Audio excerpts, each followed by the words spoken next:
which reads, "Passage of such law in the state of Washington is needed and appropriate." And then change, "The city council hereby encourages remove the state representatives there, encourages our representatives in the United States Senate and House of Representatives to sponsor and enact an immigration, Point of order. Mr. Mayor, I believe that the amendment would not be germane to the resolution because this resolution pertains to state law, not federal law.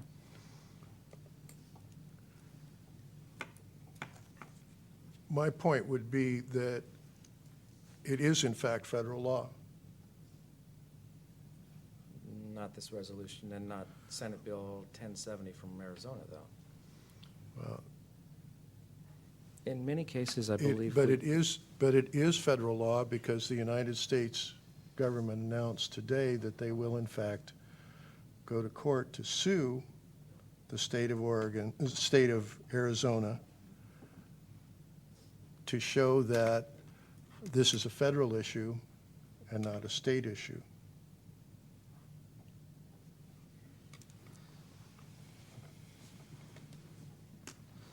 David? There is nothing in federal law that precludes the state from acting in similar areas with the federal government so long as they don't step on jurisdictional toes.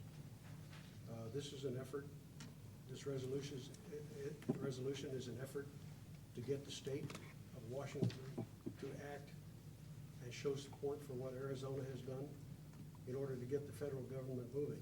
Obviously, if they're going to court to defend their inaction, they're not going to move on this. With all due respect, we're responding to a point of Excuse me, order. I believe I have, We're responding to a point of order at this point. I believe I have the floor. I was given the floor. If you wish to challenge that, I do. Mr. Mayor, your ruling, please. Go ahead, Dave. Okay. I don't want to lose the intent of Councilman Russell's resolution here, which is to energize the state in support of what Arizona has done and to energize the federal government in terms of the responsibility that is currently shirking. And thank you for that information about going to court today. I wasn't aware of that, but I frankly anticipated it. Thank you. It did happen.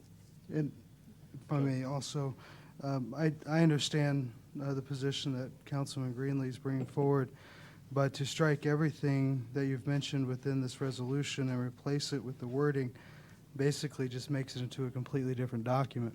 So I would respectfully request that if Councilman Greenlee would like to bring forward a resolution in the manner and the wording in which he spoke, to do so at another date, another time, instead of stripping this one down to make it reflect that. I respectfully ask that. Okay, back to the resolution. I've got a motion by Councilman Greenlee to add a third amendment to the resolution. Is there a second to that? Hearing none, that motion dies.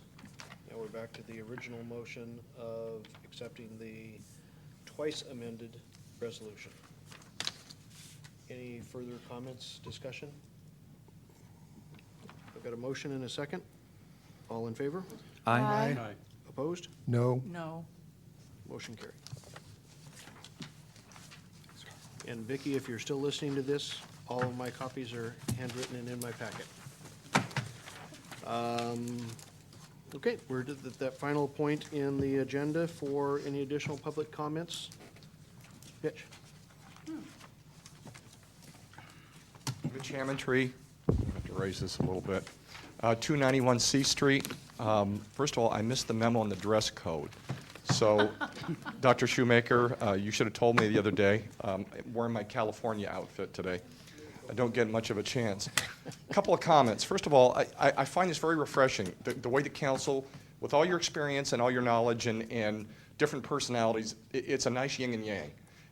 It seems like it's a good balance. It's something that, as a citizen, you know, I'm on certain issues, I'm here, and other issues, I'm here. I don't always agree with all of you, but as a group, I just think it's real refreshing, and it's something, finally, that we have a city council that gets things done. That's important.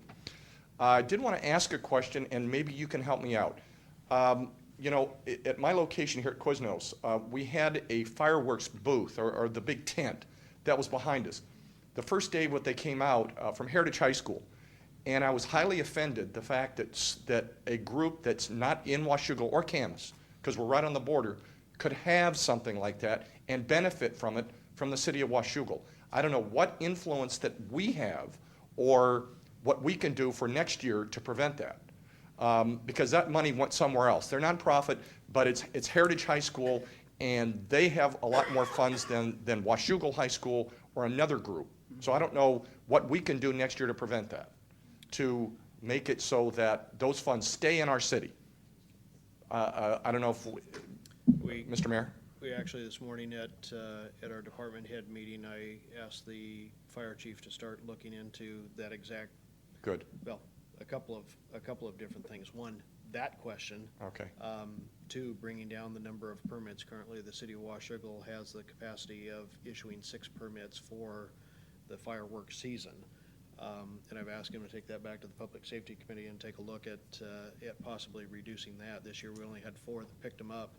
Heritage was one of those. Okay, So, one, look at reducing the number of permits that are issued so that vis-a-vis, one would think that the amount of money made by those nonprofits that are in there operating them goes up. The other couple of items I've asked him to take a look at and see if it's possible for us to make sure that those permits stay just with local organizations and primarily to organizations that get, nonprofit organizations that get the majority of the money. So that somebody isn't just using a nonprofit's name Right. for a profit venture. Okay. So that'll be coming back to you at Public Safety. But it sounds like, they played within the rules as they're written. as They they're did. written, but I'm saying so to prevent that from next year, so that Yeah. it's semantics at that point. If there's something, we can do a nonprofit within the city of Washougal, Yeah. whatever that may be, the school, whatever. And then the last point I'd like to make, I just had an addition added to my house. And I'd also like to thank the council and the building department, the fact that now I will be radon-free, because I think it's been, 2 years since the new rules and regulations on that. So it was interesting, because when he did it, he wasn't even aware. He does construction all over the Portland, Vancouver area. First time in Washougal, and we're one of the few cities so far that has that new rule. So I can sleep better at night knowing that it's not going to happen at my house what happened to City Hall. So again, thank you very much. Excellent. And we do have those units if you ever want to check and make sure he did it right. I'll do that, because I haven't made the last payment to him. There you go. Any other comments from the public? I'd entertain a motion to adjourn. May I ask- Oh, yes. Earlier, there was a comment made by Councilman Shoemaker. You ran on the fact that you were tired on the planning commission of always being overturned. Cite a few examples, because I'm unaware of any examples that we overturned. And quite honestly, if we did overturn one, it's because my name's signed to it. If I don't agree with how they brought it to us, they're an advisory group. I'm responsible for whatever I sign my name to. And I'd like to know what it is specifically we've overturned them. Not very many. John? I'm not your research assistant.